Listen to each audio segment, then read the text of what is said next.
Study IQ IAS, आपका selection हमारा mission. अगर हमको दिल्ली से फुर्सत मिल गई हो तो भारत के एक और इम्पॉर्टेंट राज्य की तरफ चलते हैं, जहां प्रकृति ने ऐसा मंजर हमको दिखाया है जिसकी जिद में 12 जिले, 68 मौतें और 5.5 लाख से ज़्यादा लोग उसकी जद में आ चुके हैं। यहाँ लोगों के लिए जो बारिश है, ये बारिश एक नासूर बन के आई है, क्योंकि बारिश के बाद जो देखने को मिला है बहुत ही भयावह मंजर है, जिसको आप लोग बाढ़ के नाम से जानते हैं। मानसून किसको अच्छा नहीं लगता? हर किसी को अच्छा लगता है। उसी तरीके से हर आसामी को भी बहुत अच्छा लगता है, लेकिन जब ये विकराल रूप धारण कर लेता है तो सताता है एक डर कि कैसे निकलेंगे बारिश के ये 3 से 4 महीने। पूरा जनजीवन अस्त व्यस्त यहाँ पर हो जाता है और इस बार जो हालात हैं वो बद से बदतर है।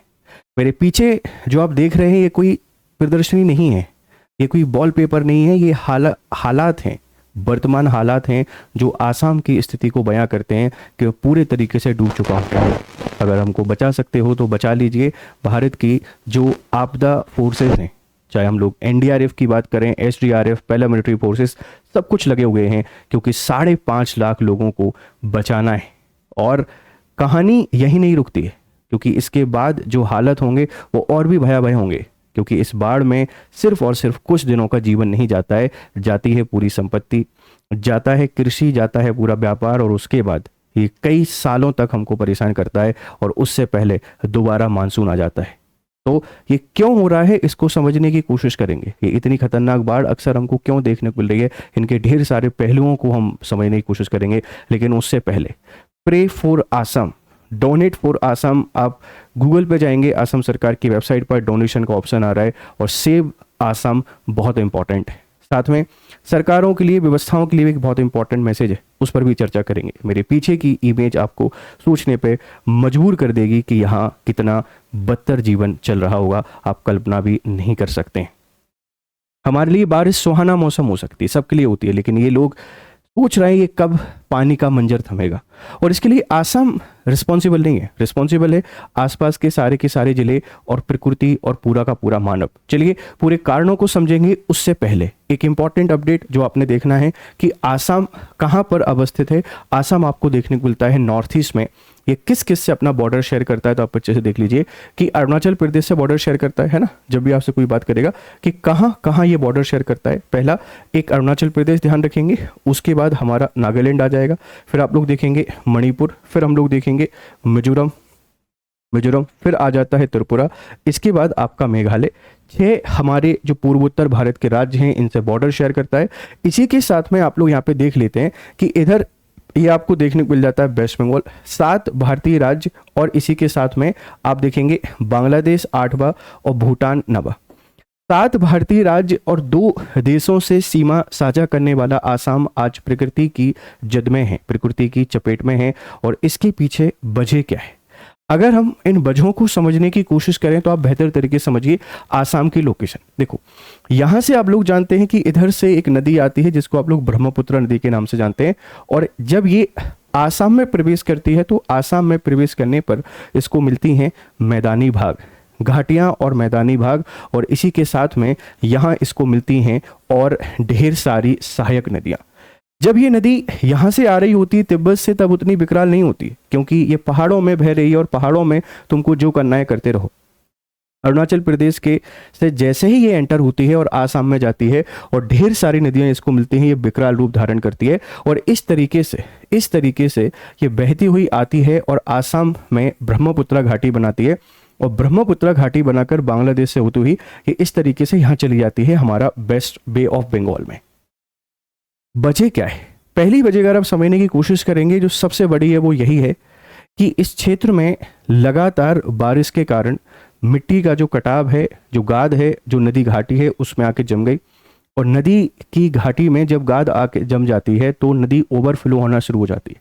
बारिश तो हो रही है, पानी तेज आ रहा है, ओवरफ्लो होगा तो कहाँ जाएगा? मैदानी क्षेत्रों में, और आसाम का पूरा मैदानी क्षेत्र इसकी जद में यहाँ पे आ जाता है। पहला। दूसरा, आप लोग देखेंगे कि जो नागालैंड और अरुणाचल प्रदेश, यहाँ जो मूसलाधार बारिश हो रही है, ये मूसलाधार जो बारिश हो रही है, ये मूसलाधार बारिश का पानी कहाँ जाएगा? ये ब्रह्मपुत्र नदी में जाएगा। तो ऑलरेडी गाद ज़्यादा है, बारिश बहुत तेज हो रही है, वो पानी भी इसी नदी में आ रहा है और इसको जो मैदानी भाग मिलते हैं वो यहीं पर मिलते हैं और यहाँ पानी आपके पास भरा हुआ है। ये बहुत बड़ा कारण है, आप इस बात को ध्यान रखना कि गाद ज़्यादा क्यों है। इसके पीछे रीजन क्या है? इसके पीछे रीजन है डिफोरेस्टेशन। हमने वनों की अंधाधुंध कटाई कर दी है, जितना काट सकते हैं वनों को काट दिया है डेवलपमेंट के नाम पर, और इन वनों की कटाई के कारण जो प्रकृति में पानी पेड़ों की जड़ों को पकड़कर नीचे जाता है वो नहीं जा पा रहे, तो पानी का रिसाव कम हो गया है। पानी का रिसाव कम होगा तो पानी कहाँ भरेगा? पानी नदियों में जाएगा, पहली वजह। दूसरा, पेड़ जब होते हैं तो मिट्टी को पकड़ के रखते हैं, मिट्टी के कटाव को रोकते हैं, मृदा अपरदन को रोकते हैं। पेड़ काट दिए, पानी नीचे नहीं जा रहा है, मिट्टी का अपरदन हो रहा है, और मृदा अपरदन कहाँ जा रहा है? नदी की घाटियों में जा रहा है। जो गाद बन रहा है, सिल्ट बन रहा है, और ये गाद जो नदी की घाटी है उसको उथली कर रहा है, और उथली करेगा तो पानी गहरा होकर नहीं बहेगा, किनारों से ऊपर बहेगा, और हमको देखने को मिलेगा क्या? फ्लड। जो सबसे बड़ा कारण है वो यही है। इसके अलावा अगर दूसरे कारण के आप लोग जाएं तो हमने नेचर को बर्बाद कर दिया है। एक बहुत बड़ा फैक्टर होता है क्लाइमेट चेंज। क्लाइमेट चेंज के कारण रेनफॉल के पैटर्न में इतने परिवर्तन हो गए हैं कि कहाँ पर आपके पास अधिक बारिश होगी, कहाँ पर कम बारिश होगी, कोई प्रिडिक्ट भी नहीं कर पा रहा है, क्योंकि इस तरीके से क्लाइमेट चेंज ने पूरे सीजन और रेनफॉल के पैटर्न को बदल के रख दिया है। तो क्लाइमेट चेंज ने बहुत मेजर रोल प्ले किया है, लेकिन उससे ज़्यादा रोल प्ले किया है हमारी ह्यूमन जो एक्टिविटीज़ हैं उनके कारण। एक और बहुत बड़ा फैक्टर है, हमने शहरीकरण को बढ़ावा दे दिया, शहरीकरण। लेकिन जो शहरीकरण है ये हर जगह अनप्लान्ड है, हर जगह अनप्लान्ड है, कहीं भी प्लान नहीं है। कोई भी घर से जो हमारा वेस्टेज मटेरियल निकलता है इसके लिए सही नालियाँ नहीं है, घरों की हम बात करें। उसके बाद एक शहर जो है, इस शहर का प्रॉपर सीवेज प्लानिंग नहीं है, तो जो नालियाँ हैं, जो नाले हैं वो सब चौक हो चुके हैं, उनमें गंदगी, उसमें कूड़ा कचरा भरा हुआ है, और उसके कारण भी शहर आपके पूरे तरीके से भर चुके हैं।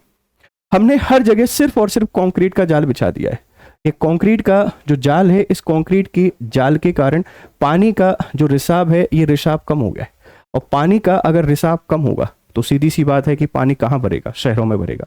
तो असम की जो बाढ़ है, इस असम की बाढ़ के पीछे एक फैक्टर नहीं है, बहुत सारे फैक्टर हैं, और ये फैक्टर में प्राकृतिक कारण है, ये मानवीय कारण है, और आप देखेंगे कि डेवलपमेंट एक बहुत बड़े फैक्टर के तौर पर यहाँ पर काम करता है, जिसके कारण हमारे शहरीकरण बढ़ा है, जिसके कारण व्यवस्थित प्लानिंग नहीं हो पाई है, और जिसके कारण शहरों में पानी बड़े स्तर पर आपका भर जाता है।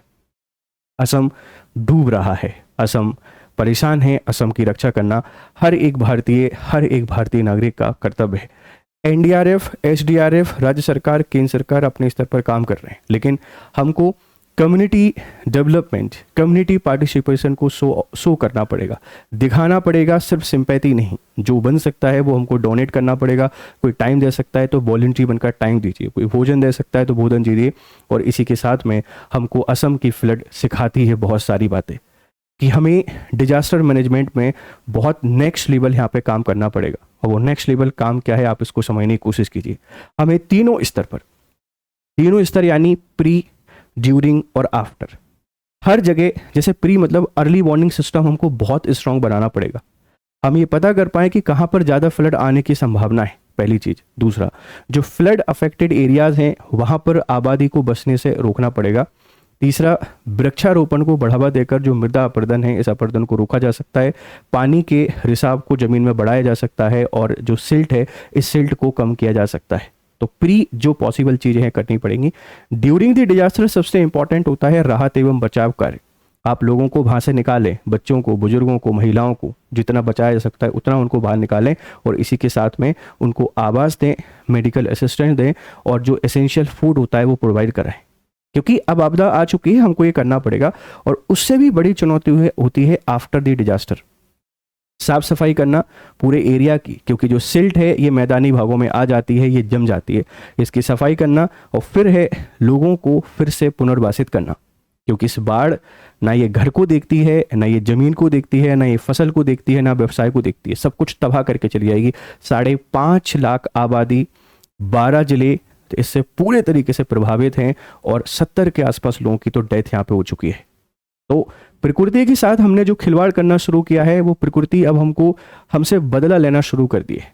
अभी भी समय है, अभी भी हम संभल सकते हैं, वृक्षारोपण को बढ़ावा दे सकते हैं।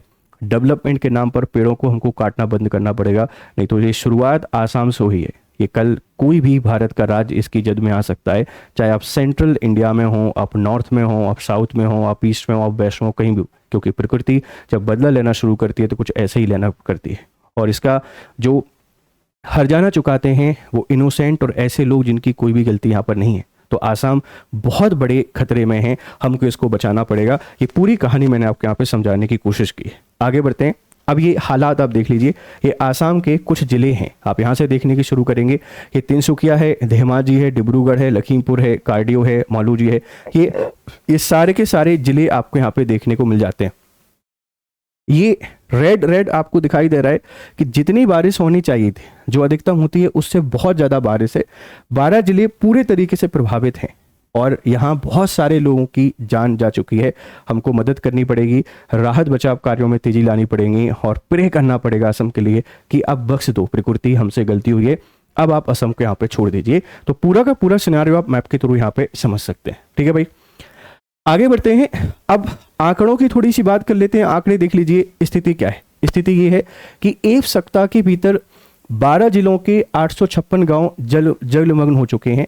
58 से अधिक मौतों की पुष्टि, आंकड़े बढ़ने की आशंका है। ये आराम से आपको 100+ देखने को मिल जाएगा, क्योंकि आंकड़े और हकीकत में बहुत अंतर होता है। फिर आप देखेंगे कि 1.15 लाख 1.5 से लाख अधिक लोग राहत शिविरों में आश्रित हैं। डिखो, दिशांग और धनसरी नदियां गंभीर बाढ़ स्थिति में बह रही हैं। इनमें पानी अभी भी बहुत बड़े स्तर पर पहुंच चुका है और तबाही का मंजर आपको देखने को मिल सकता है। 7 लाख आबादी, जो मैं 5.5 लाख आपसे बता रहा था, 7 लाख की आबादी असम की पूरे तरीके से प्रभावित है। लोगों को खो रहे हैं, संपत्ति को खो रहे हैं, सब कुछ खो रहे हैं। पूरा डेवलपमेंट जो असम ने किया उसको खो रहे हैं। दोबारा रीबिल्ड करने में कितना समय, कितनी मेहनत और कितना सहयोग लगेगा, आप इस बात को समझ सकते हैं। तो असम को हमको प्रे करना है। इस पे ध्यान नहीं देगा कोई, इस पे कोई बात नहीं करेगा, लेकिन मेरा पर्पज़ है कि मैं उन मुद्दों पे जरूर बात करूंगा जिस पे कोई बात नहीं कर रहा है। आपकी स्टडीज़ के लिए भी काम आना चाहिए और लोगों तक भी खबर पहुंचनी चाहिए कि किस हालात में जूझ रहा है हमारा असम। ध्यान रखिएगा, ठीक है भाई। अब देखो, सेना द्वारा नाविकों के माध्यम से इतने लोगों को सुरक्षित निकाला गया है। सबसे बड़ी चुनौती पानी कम होने के बाद छोड़ी गई फीट ऊंची गाद है और इस गाद के कारण पैदल या वाहनों से प्रभावित क्षेत्रों तक पहुंचना लगभग असंभव हो गया है। और सरकार अभी भी नज़ीरा और शिवसागर निर्वाचन क्षेत्रों के कई हिस्सों तक पहुंचने में सक्षम नहीं है। मतलब कुछ ऐसे क्षेत्र हैं जहां तक हम अभी पहुंचे ही नहीं है। तो सबसे बड़ी चुनौती क्या है? गाद है। और इस गाद के पीछे कारण आपको समझ में आ गया है। प्राथमिक कारण देख लीजिए, नागालैंड के मौन जिले में 8 से 9 घंटे में 137 मिलीमीटर बारिश। चराईदेव और मोकाचुंग में सामान्य से 400 से 500 अधिक वर्षा दर्ज यहाँ पर की गई। जितनी बारिश होती है उससे 400 से 500 अधिक % अधिक बारिश। वजह क्या है? Climate change. जिस तरीके से क्लाइमेट चेंज हुआ है उस तरीके से सारे पैटर्न आपके बदल गए हैं। रेनफॉल के पैटर्न भी बदले हैं। नदी प्रणाली का अवरुद्ध होना। ब्रह्मपुत्र का स्तर पहले से ही बहुत ऊंचा था, जिसने सहायक नदियों के पानी को मुख्य नदी में जाने से रोक दिया। और इस कारण ये पानी कहाँ आ गया बेटा? ये पानी आ गया सिर्फ और सिर्फ कहाँ पर? आपके पास शहरों में। और अतिरिक्त जल का छोड़ा जाना।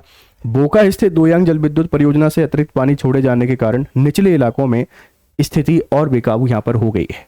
मानवीय कारक क्या है? हम आपको बता चुके हैं। वनों की कटाई और खनन की सिर्फ वर्षा जिम्मेदार नहीं है, ये तो एक फैक्टर कभी नहीं हो सकता। बारिश हमेशा से हो रही है। अभी हम बहुत बड़े जिम्मेदार हैं। क्यों हैं? देखो, नदी घाटियों में अत्यधिक खुदाई और वनों की कटाई से जमीन बंजर हो रही है। इससे पानी के रिसाव का समय कम हो गया है। पानी तेजी से नीचे आता है और भारी मात्रा में गाद लाता है, जिससे नदी का तल ऊंचा हो जाता है और जल वहन क्षमता घट जाती है। और जल सीधा का सीधा आपका मैदानी क्षेत्रों में पहुंच जाता है, जो कॉज बनता है आपके पास फ्लड का। और ऐसा भयावह मंजर हमको यहाँ देखने को मिल जाता है। समाधान की आवश्यकता है। 100% वनीकरण जरूरी है। सभी जलग्रहण क्षेत्रों में बड़े पैमाने पर वृक्षारोपण अनिवार्य है। सटीक पूर्वानुमान हमको सिस्टम लगाने पड़ेंगे। ग्लोबल प्रोसिपिटेशन मॉनिटरिंग सिस्टम का उपयोग करके आपदा को टालना। और नदी प्रबंधन, अवैध खनन पर रोक और नदी घाटियों का वैज्ञानिक प्रबंधन जरूरी है। बाढ़ की आवृत्ति में किस तरीके से तीव्रता बढ़ी है आप इसको देखिए। 1950 में इतनी कम बाढ़ की संभावनाएं थी, वृक्ष थे, खनन नहीं था और क्लाइमेट चेंज इतना नहीं था। लेकिन आप देखेंगे पिछले कुछ वर्षों में 2022 से लेकर 24 के बीच में बाढ़ की तीव्रता इतनी बढ़ चुकी है कि हाई डेंसिटी है और हर साल आसाम में हमको बाढ़ देखने को मिलेगी। हम कब तक ये हानि को बर्दाश्त करते रहेंगे? हमको समाधान लाने पड़ेंगे, सोचना पड़ेगा, बहुत बेहतर तरीके से सोचना पड़ेगा कि इन चीज़ों को कैसे यहाँ पर रोका जा सकता है। एक बार फिर से आपसे बोलूँगा कि आसाम के लिए प्रे करिए। अगर आसाम के बारे में कुछ और बातें करें तो देख लीजिए कि पहले कामरूप के नाम से जाना जाता था, प्राचीन काल में इसको कामरूप कहते थे। फिर अपने प्राग ज्योतिषपुर के नाम से जाना जाता था। अहोम साम्राज्य बहुत फेमस है, 13वीं शताब्दी में स्थापित अहोमों ने मुगलों को सफलतापूर्वक रोका, सराय घाट का युद्ध और लगभग 600 वर्षों तक शासन किया। मुगल यहाँ पर नहीं पहुंच पाए, इतना जीवट और इतना मजबूत हुआ करता था असम, लेकिन आज बाढ़ से आपके पास हार गया है। वर्तमान बाढ़ से प्रभावित शिवसागर जिला कभी अहोम साम्राज्य की राजधानी हुआ करता था और यहाँ कई ऐतिहासिक धरोहरें हैं। 1826 में याडाम्बू की संधि के बाद यह क्षेत्र ब्रिटिश शासन के अधीन आ गया और बाद में हमने इसको भारत संघ में शामिल कर लिया। और भारत संघ का एक बहुत इंपॉर्टेंट अभी आप कहेंगे कि राज्य है और बहुत चर्चा में रहता है आसाम, ध्यान रखना। अगर इसकी हम थोड़े से फिजिकल मैप की बात करें तो आप लोग देखेंगे कि ये आसाम वैली है। आसाम वैली इंपॉर्टेंट है। ये लोअर असम वैली, ये साउथ ब्रह्मपुत्र हिल्स आपको देखने को मिल जाएंगी। ये मिकिर हिल्स आपको देखने को मिल जाएंगी, बहुत इंपॉर्टेंट है। मिकिर हिल्स है ना, ध्यान रखना। ये रेंगवा हिल्स आपको देखने को मिल जाते हैं। ये शिव सागर प्लेन आपको देखने को मिलेंगे और यही सबसे बड़ी वजह है यहाँ पे आपके बाढ़ आने की, क्योंकि नदी को यहाँ प्लेन मिलते हैं और प्लेन में आके, जैसे ये अपर असम वैली है ना, ध्यान रखना। ये डिब्रूगढ़ प्लेन है, ये आपका शिवसागर प्लेन है और ये हमारी लोअर असम वैली है, ठीक है। ये साउथ ब्रह्मपुत्र हिल्स आपको देखने को मिलेंगी, यहाँ मिकिर हिल्स हैं। तो प्लेन एरिया में जैसे ही आती है नदी फैल जाती है, नदी बहने लगती है और बाढ़ का कारण बन जाती है। और आसाम में सिर्फ बाढ़ नहीं, बोडोलैंड का मुद्दा भी हमेशा चर्चा में रहता है। असम का एक स्वायत्त परिषद को बनाने की मांग यहाँ पे की जाती है। इसी के साथ में एनआरसी भी बहुत चर्चा में रहता है। आसाम एक बहुत इंपॉर्टेंट हिस्सा है भारत का। प्रे करते हैं और आसाम को जल्द से जल्द बचाने की उम्मीद करते हैं। उम्मीद है लेक्चर आपको पसंद आया होगा। अगर पसंद आया है तो आप ये भी देख लीजिए कि यहाँ से बहुत इंपॉर्टेंट नेशनल पार्क हैं जो आपसे पूछे जा सकते हैं। नेमेरी है, दिब्रू सुखाबा है, दिहांग नेशनल पार्क है, फिर काजीरंगा नेशनल पार्क है, ओरंग नेशनल पार्क है, रावमा नेशनल पार्क है, ठीक है। आप देखेंगे कि सिखोबा जवाला नेशनल पार्क है और मानस नेशनल पार्क है। ये इंपॉर्टेंट नेशनल पार्क आपको आसाम में ही देखने को मिलेंगे। अभी बात पेपर की नहीं कर रहे हैं, लेकिन फिर भी आपको बता देते हैं कभी पेपर में, क्योंकि बाढ़ आई है तो पूछा जा सकता है, ठीक है ना। और आप अगर यूपीएससी की तैयारी कर रहे हैं, हमसे जुड़ सकते हैं, हमारे कोर्सेज में एनरोल कर सकते हैं। ये 27 जुलाई यानी आज इसमें एडमिशन की अंतिम तिथि है। आप एनरोल कीजिए, जीआरएस लाइव कोड के थ्रू बेहतर तरीके से पढ़ाई कीजिए। फिर आपसे बोलूँगा, प्रे फॉर आसाम, बहुत इंपॉर्टेंट है असम को बचाना। Thank you very much, have nice time, good day to all. Study IQ IAS, आपका सिलेक्शन हमारा मिशन।